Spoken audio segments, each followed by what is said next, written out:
the first part of the journey in that mechanical marvel of the 20th century, the Jeep. The Major, inspired by the mountain solitudes. The Sarge, hoping the trip won't be too tough.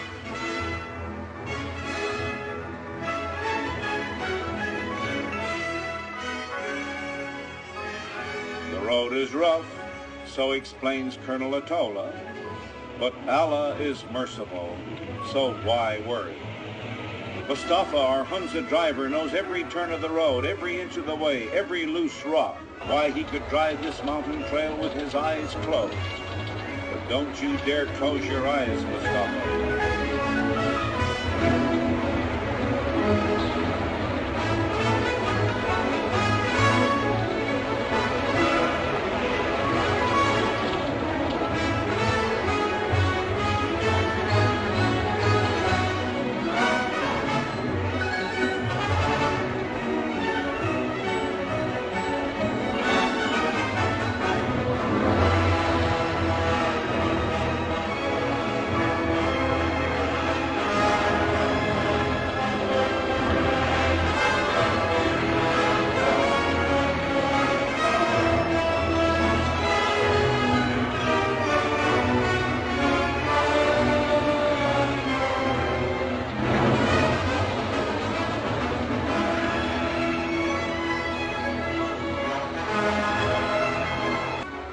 That hanging bridge there across the swiftly running Hunza River, it's made of twigs and vines tightly braided into thick strands, each end of the bridge suspended ingeniously between stone towers.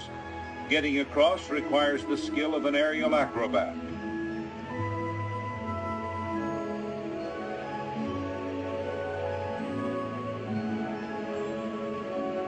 This is an ancient caravan route along which the mountain peoples have carried on primitive trade for centuries, traversing the Karakorums and western Himalayas into Central Asia, cities like Yarkand, Khotan, Bukhara, Samarkand.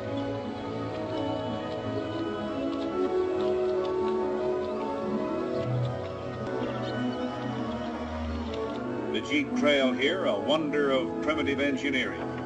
In places, mere narrow ledges perched above yawning chasms, often held up only by slabs of stone and heavy boulders. No mortar, just gravity holding up the road, that is, until rains and landslides take out a mile or two. And then travelers sometimes are trapped for weeks.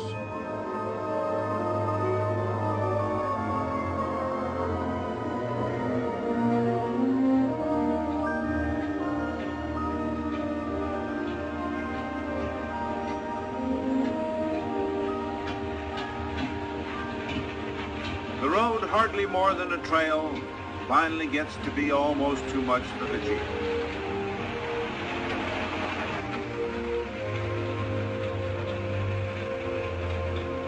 Here they stop in awe. Looming before them, Rakaposhi, goddess of the snows, 25,500 feet high, one of the tallest in the Karakoram.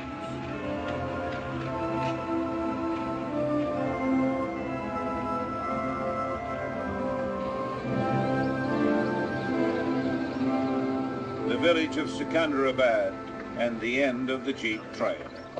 From here on, it's either afoot or in the saddle.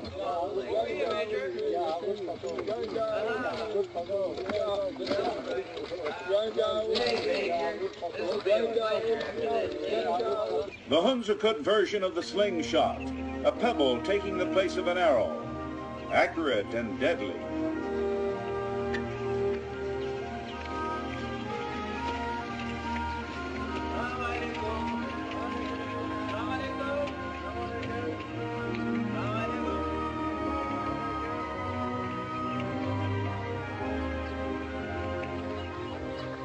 Supplies and equipment, even the latest, well, not quite the latest, plumbing facilities. Everything but the shower.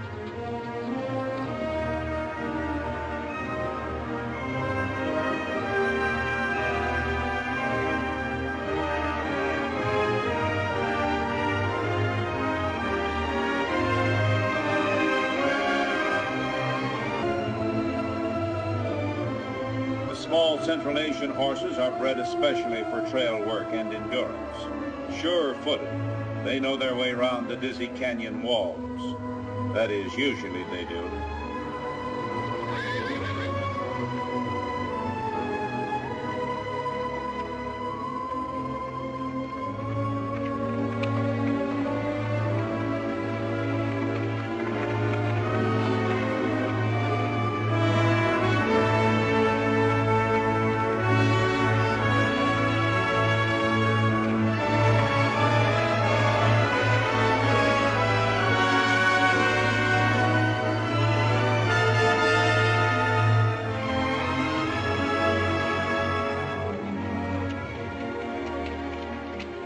Long day, the sun beating down, and the Sarge is tired. Hey, wake up, wake up. Some people pick strange places for a snooze.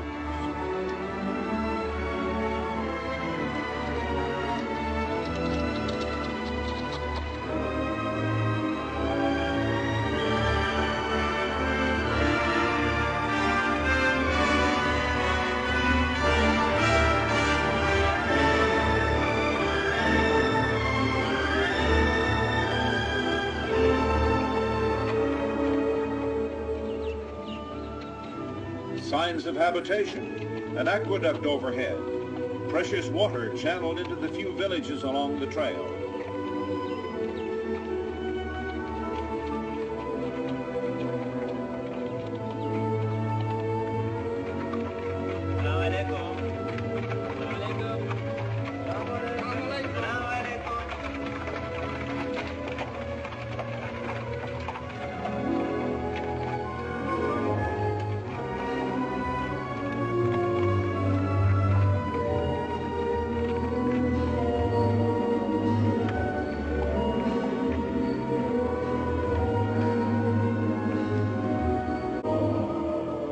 So a day of travel ends in the shadow of Rakaposhi, never climbed, yet doomed to be conquered eventually like all Himalayan giants.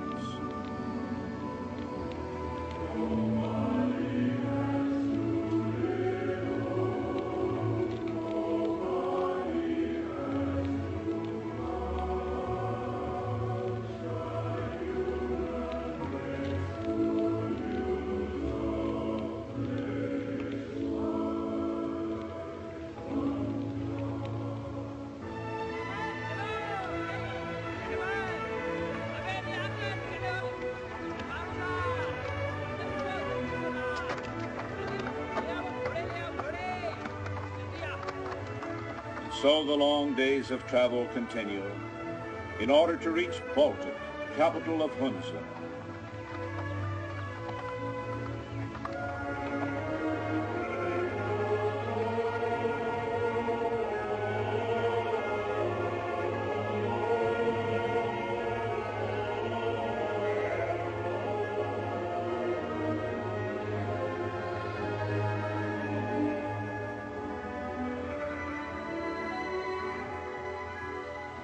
Here in the Karakorums, the mountains are, on the average, almost twice as high as the Alps, with 60 summits rising above 22,000 feet. Rakaposhi has one wall that drops 19,000 feet from the summit to the valley floor.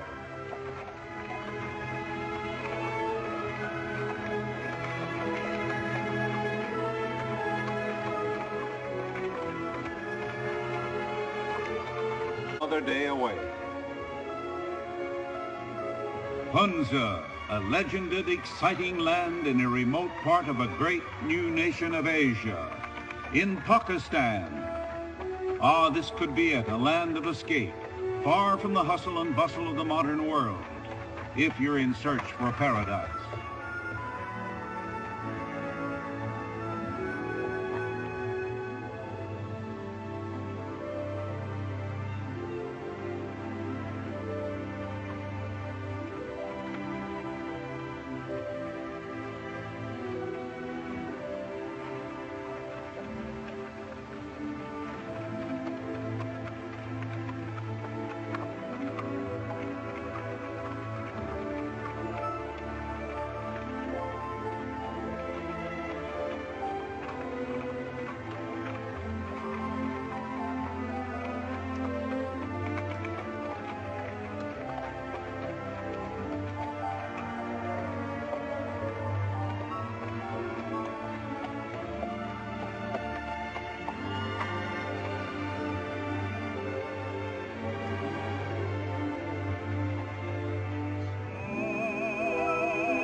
steep for riding, but leave it to the Sarge to find the way.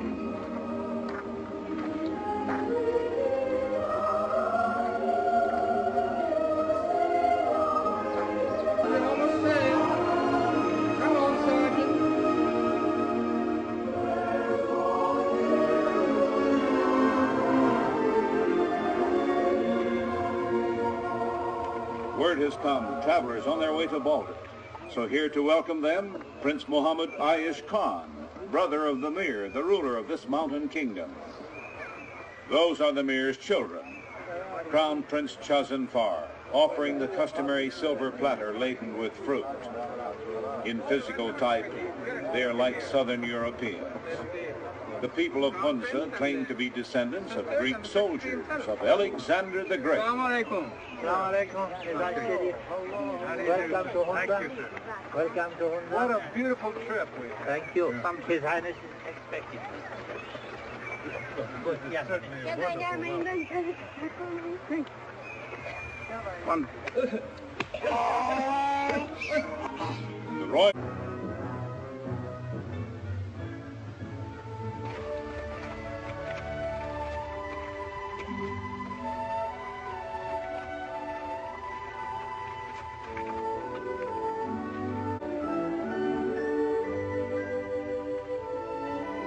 As they depart, our seekers for a land of escape say, yes, indeed, this could be it.